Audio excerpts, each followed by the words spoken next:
আশা করছি খুব ভালো আছেন, আমিও খুব ভালো আছি। আজকে আমি আপনাদেরকে একটি রেসিপি করে দেখাবো চিংড়ি মাছের মাথা দিয়ে। তো আপনারা রেসিপিটি শেষ পর্যন্ত দেখতে থাকুন, আশা করছি ভালো লাগবে। আমি এখানে কড়াইতে তেল দিয়ে চিংড়ি মাছগুলোর মাথা দিয়ে আমি হালকা করে ভেজে নিচ্ছি।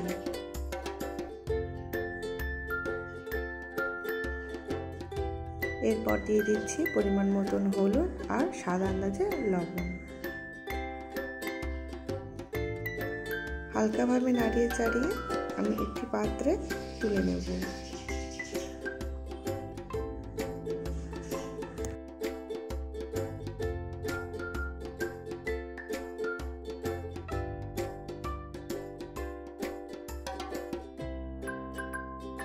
এরপর একই তেলে দিয়ে দিচ্ছি কালো জিরে ফোড়ন। কালো জিরে ফোড়ন দিয়ে তার মধ্যে কুচিয়ে রাখা পেঁয়াজ দিয়ে দিচ্ছি। আমি এখানে আধখানা পেঁয়াজ ব্যবহার করেছি। পেঁয়াজটা একটু লাল লাল করে ভেজে নিচ্ছি। পেঁয়াজটা ভেজে নেওয়ার পরে তার মধ্যে ছোট করে বেগুনের টুকরোগুলো কেটে নিয়ে তার মধ্যে আমি দিয়ে দিয়েছি। ভালো করে নাড়িয়ে চাড়িয়ে নিচ্ছি। একটু ভাজা ভাজা করে নেব। এরপর দিয়ে দিচ্ছি পরিমাণ মতন হলুদ আর পরিমাণ মতন লবণ। একটু নাড়িয়ে চাড়িয়ে নিচ্ছি। এরপর দিয়ে দিচ্ছি লঙ্কার গুঁড়ো। আবার একটু নাড়িয়ে চাড়িয়ে নিচ্ছি। এরপর দিয়ে দেব ভেজে রাখা মাছের মাথাগুলো।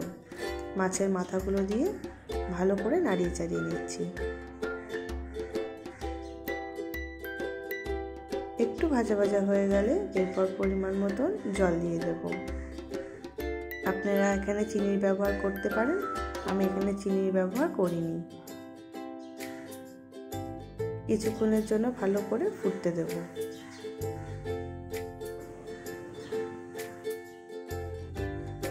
ব্যাস, ফুটে জলটা শুকিয়ে গেলেই তৈরি হয়ে গেছে চিংড়ি মাছের মাথা দিয়ে বেগুনের চচ্চড়ি। ভিডিওটি ভালো লাগলে অবশ্যই লাইক, শেয়ার, কমেন্ট এবং সাবস্ক্রাইব করে দেবেন। সবাই ভালো থাকবেন, সুস্থ থাকবেন। আজকে এই পর্যন্তই। নতুন নতুন ভিডিও নিয়ে আমি আপনাদের সামনে আবারও হাজির হব। ধন্যবাদ।